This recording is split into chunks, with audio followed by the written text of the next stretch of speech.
Hi, my name is Nick, and welcome to Nick's Picks Watch Reviews, the YouTube channel where we look at watches that I would pick, I might pick, or I have picked. And today we're going to be looking at a watch that I've picked. In fact, it was the very first Swiss-made dive watch, or really Swiss-made watch of any kind, that I picked, and that was the TAG Aquaracer Calibre 5 automatic 300 meters, the reference number WAN2111. And this is a watch that I didn't seek out and go and try to buy. I was shopping in general for watches. I wanted a watch that could go with me on a business trip over to Boston. And I was looking around at all the different places that offer watches nearby. I was looking at, maybe I go to the Seiko boutique, which they had one actually locally. And it was fantastic. And I had my selection of anything I wanted. And I fell in love with a blue Seiko 5 there. And I was like, this is amazing. And then from there, I was like, well, what about a Tissot? And I'm just kind of working up the price range. And then from there, I was like, if I'm already spending nearly $1,000, what is just another $1,000? And started looking at TAG. And of course, just for a few thousand more at that point, I mean, this was a while ago, I could have gotten a Rolex Submariner. But I was like, all right, well, I'm already kind of pushing some barriers that I don't know if I want to break through yet. I hadn't yet purchased a watch over $2,000 or even over $1,000. I mainly had Seiko watches and or things like that. And so this was a pretty big departure from what I had been buying. And in this case, it was a Swiss-made watch. I did know that I wanted something blue. And so that was something that did drive my purchasing decisions, which is no surprise probably, as you've seen a lot of the blue watches that I've purchased over the years, that blue would be kind of what I'd be after. Now, in this case, we're going to be doing something a little bit different. As we look at this watch, we're going to be looking at it with an eye towards long-term ownership, because like I said, this is the very first Swiss-made watch that I purchased. And what I'd like to talk about is the long-term ownership of that, with a look towards not only, what are the costs involved in owning it for that long, and what's the service like, but what is value retention like? And specifically, usually you think about value retention associated with different brands. What is the value retention of, let's say, a TAG? In this case, it's a TAG Heuer. It says TAG bigger than Heuer now, though, which is kind of sad. I wish it just said Heuer. That would be totally fine. TAG, you didn't have to slap your name on it when you bought it. You don't just, slap the acquisition history stacking up mile high. You can just stick with the name of the thing that you bought because you paid for that. You paid for the brand. You didn't have to do that. We're not only going to look at the value retention, the cost over time, but also just the experience, day-to-day wear, what works, what doesn't work, what over time did I realize was maybe not as awesome as originally I thought it might have been, and things like that. So let's go ahead and dig right into it.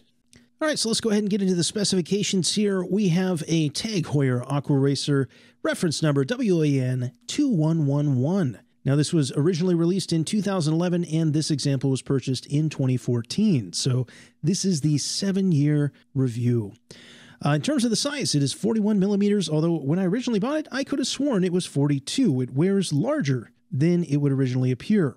Its lug width is 20 millimeters, making it work with pretty much any strap or bracelet you might have. Lug to lug is 46.7 millimeters, so it does wear nicely on a variety of wrists. Its thickness is 11.5 millimeters, lending some additional versatility. Its material is stainless steel. It's powered by the Calibre 5. And you might think, okay, Calibre 5 from TAG, so it's an in-house movement? No, not at all. So it's basically an Edit 2824-2, maybe, but maybe it's in Sellita SW200-1. It depends on when you purchased it and what TAG felt like putting inside of it. In fact, that's one aspect of this watch that has garnered a lot of criticism over the years, is that, hey, this has a movement that you're saying is one thing, but really we can look at it and we can tell you that this is actually one of the cheapest movements that ETA produces in their automatic watches.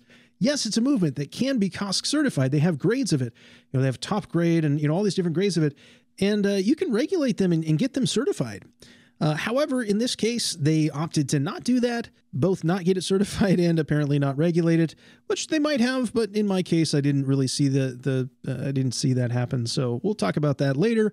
In terms of energy, of course, it is a self-winding movement, power reserve of 38 hours, all the things that we'd expect from an ETA 2824-2. It does feature a sapphire crystal. The caseback is a very beautifully engraved stainless steel, and I got to give it props on the case.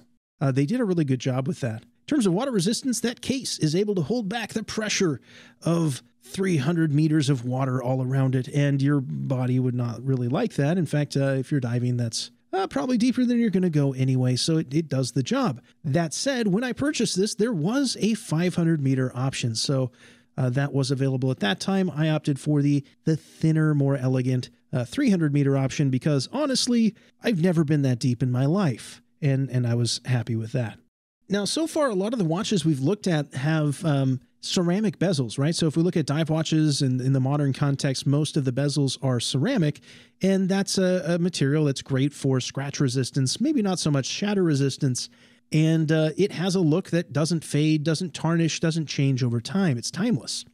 But when we look at this watch, it is an aluminum bezel. And so in this case, it does run the risk of getting scratched and dinged and nicked and bent and all that fun stuff.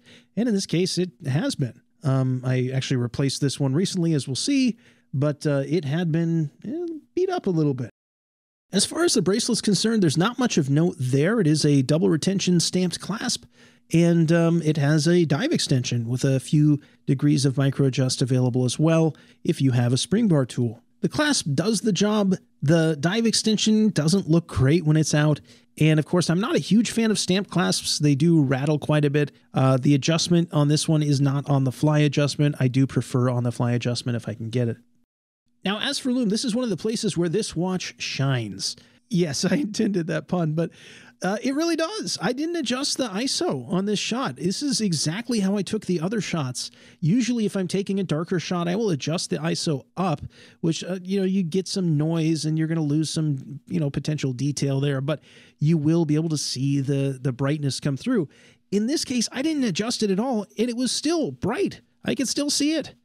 So the brightness, I don't know how well it's going to come through, but in this case, it is an exceptionally bright watch. It doesn't have an amazing amount of staying power, but it does stay for quite a few hours.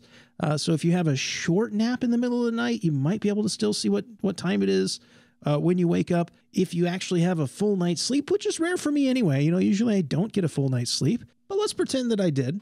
In that case, I might struggle to see it at the end of the night. Now, the overall look is actually quite nice. It is a pretty versatile watch in terms of its case height, which we discussed. It's a fairly thin watch. It delivers in the case height department. It also delivers in the finishing department in terms of at least the external finishing. If you would have seen the handset up close, maybe not as pretty. If you look at the indexes, not as pretty. But hey, if you're looking at them with uncorrected eyes, so if you have glasses, just take them off. If you have contacts, take them out. And you look at it, it's beautiful. You can see that sunburst. You can see, all that detail there is great. But as far as the external finishing, it's actually pretty well considered, right? So they have the high polished edges, which allow you to, have that little bit of flashiness, but then brushed pretty much everywhere else so that you can actually wear it day to day, bang it up, and it doesn't look too bad. So I do want to call out one con here for sure. Accuracy out of the box. Now, keep in mind, this is not third-party certified. It's not COSC certified. It's not anything certified. And I question whether it was actually regulated from the factory when I purchased it back in 2014. In this case, my example was running worse than minus 15 seconds per day, which you might say, well, that's not terrible. I have a Seiko 7S36 movement or whatever that's running within that, and I'm perfectly fine with that. Why do you need that? Well, why I need it is because I paid over $2,000 to end up with a ETA 2824-2, which is very easily regulated to within COSC standards, or at least very near to that. And so that was extra work on my part to regulate this.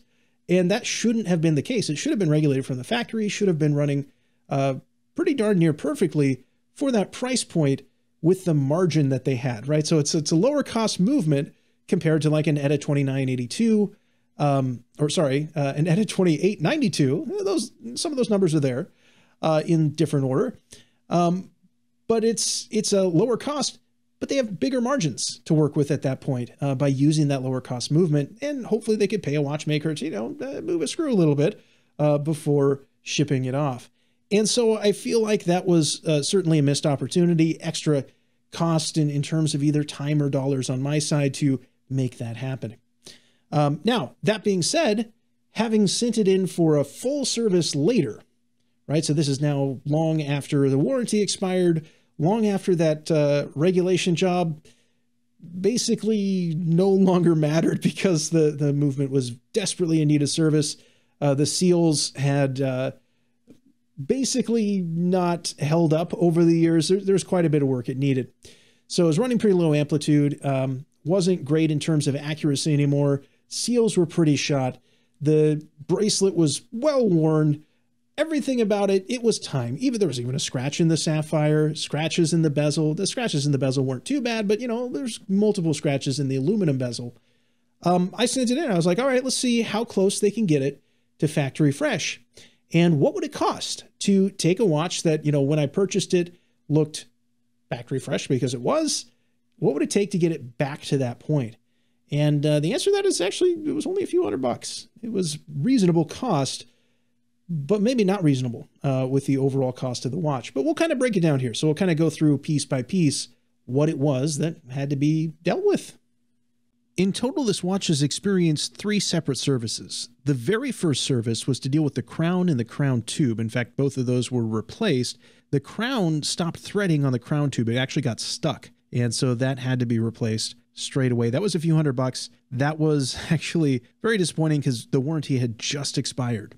After that, the next service that it had was a regulation, which didn't have any parts changing. And finally, the one I most recently did was the full service, which replaced the crystal because it was scratched, which you can't see it, but I promise you there is a scratch on the crystal. It just did not come through in this image. And yes, that is the original crystal. All these are the original parts that were replaced. And this crystal is actually fairly thick. If you look at the side of it here, it is fairly thick. So well done, TAG, on choosing a crystal that will withstand the pressure and still provide clarity. Along with the crystal, there's a gasket around the crystal that had to be replaced. And of course, the gaskets and seals throughout the watch we had mentioned were needing replacement at that point. It had experienced actual diving and day-to-day life and everything around that. So in addition to that, for cosmetic reasons only, the bezel insert, the aluminum bezel insert, was also replaced. It had a few scratches here and there, and it just didn't look brand new. And I wanted to know, what does it cost to make it brand new? And the answer is, for the most recent service, about 1/3 of the market price currently of the watch. Not the retail price, but the current market price. Adding to that the other services that it had already experienced, it is about equal to the market price of the watch today. Now, the service itself was exceptional. The service team took great care to nicely package and present the watch, to return all the original parts, and even to follow special instructions about what not to fix when I requested that. So what is the thing that I'm happy that the service department didn't address? Well, actually, I told them not to address it. It was this scratch here on the bracelet. That scratch, which really is in the shape of a lightning bolt if you look at it in a variety of different lighting, that scratch I got while swimming off the coast of Hawaii. I banged it into a rock as I was basically on the bottom of the ocean. And I actually used that watch quite a bit out there. I swam with dolphins. I kind of chased them. They enjoyed it, though. Then we had fun. I snorkeled and looked at coral and different fish out there. It was a beautiful time and a lovely memory, and one that I am happy to wear around with me and keep tucked on a part where I can only see it if I look for it. So I want to talk about one last thing that is something I typically don't talk about, which is cost versus value retention. This watch has a lower price tag compared to other higher-end luxury watches. It's able to deliver that by making some compromises. It makes compromises on the finishing of the handset, finishing of the dial. It makes compromises on the movement itself and the regulation of that movement, as we found. So it makes some compromises to deliver cost savings for the manufacturer that do get passed on to you as well. You get to purchase a nice looking and feeling watch for a lower cost. However, that lower cost initially is kind of hiding the fact that this is actually one of my most expensive watches. It's one of my most expensive watches because value retained is less than half of what I've paid, and service costs are more than half of what I initially paid. So in terms of value retained, and service cost versus price paid, this costs a lot of money. Versus something that costs even more, a Rolex Submariner. Hey, I got that. That was nice. This costs a lot of money when you look at the price tag. But then if you compare that with service cost and value retention, the service interval on my Rolex Submariner is actually longer than the service interval on my TAG Aquaracer, meaning for the same time period, it requires fewer services. The service is more expensive as a factor of pure dollars, but is less expensive from a perspective of percentage of purchase price. So I'm actually spending closer to, I should say, the purchase price with a tag than I am with a Rolex when it comes to service directly with the brand. Now, if you go to an independent watchmaker, it's just a 2824-2 in the tag. You'll have a great time. They will not charge you an arm and a leg. That being said, if I go to sell my Submariner, which it's not for sale, I'm not going to sell it. Don't even ask. Don't even start. I get the messages directly. It's super annoying. It's mine. I'm happy with it. I'm keeping it. If I go to sell that, which I'm not, again, not going to happen, I would actually yield a profit versus what I paid originally. So from that perspective, in a way, that watch was free. It's saving money disguised as spending money. That's how I've justified it to my wife. Don't tell her otherwise, that I've not actually believed that in my heart of hearts. But technically, at this moment in time, it's true. I don't believe it's wise to invest in watches long term because values over time are not predictable. You might say, well, you know, it's a Rolex and it's a hype piece. It's certainly going to go up in value and I'm going to be able to invest in this. No, it's not certainly going to go up in value. It's likely to go up in value based on recent history, but recent history is just that. It's recent. And this phenomenon with social media driving this hype cycle of people just feeding off of that and driving up the cost of watches is a relatively recent and new phenomenon. And I don't know how long that will continue. I don't know if the next generation will value timepieces like this generation has valued it, or at least my generation has, and the previous generations. I also don't know if there's going to be an exhaustion with flexing culture and, chasing these hype pieces. There's going to become a saturation point where either people get tired of it, whether it's tired of the watches themselves, tired of the game of trying to buy a watch, tired of certain brands or styles. None of these things can be counted on. When it comes to investments, I appreciate investments that are a little bit more predictable, a little bit less reliant on human whimsy, human desire in the moment, but are based on things that are sustainable over time, things that can grow over time, and things that can reach every person in every organization on the planet. Not a small subset of the population that's willing to spend nearly as much as a car on a timepiece that is made completely unnecessary by the modern world. I don't know that that is a wise investment. So don't invest in watches. Yes, you might get lucky. Congratulations if you have. Anyway, I don't even know what I'm saying anymore. I think what I'm trying to say is we're probably done. This is probably it. We're done with this review. Is this a great pick? Well, for me at the time, it was a good pick. Long-term ownership, I think if this was the only piece in your collection and you were committed to that for all of time and you didn't care about, burning monies and spending monies and just saying that money is spent and it is now in this piece and this timepiece is something I'm going to love and cherish, then that's fine. If you're going for long-term value retention, this is not where to get it. If you're going for something that's going to be reliable over time, the movement will be, you can get it serviced pretty much anywhere and you will have a fairly reliable movement. I haven't found every part of this to be super reliable. That being said, it served me well. It's been on a lot of different journeys and adventures with me. It was my first Swiss watch. And for that reason, I will always look at it with rose-colored glasses rather, and love and cherish it. Would I pick it today? Probably not. Value retention, Still not great for the brand. But again, that doesn't have to be your motivation.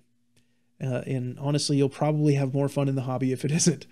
I've seen a lot of red, a lot of negative high numbers of percentage next to my collection that I track in Chrono 24 for insurance purposes. It's, yeah, some of it's not pretty. But that's okay. You know, if you love the hobby, then enjoy it. All right, so that's all for this time. We will see you next week, maybe. I might take a week off next week. I haven't decided. We'll see. Until then, take care. If you like this episode, please be sure to subscribe to both this channel and the About Time channel, give this video a like, and hit that notification bell to be notified about future episodes. This is what that sounds like. Ooh. We're not going to include that. That does not sound good.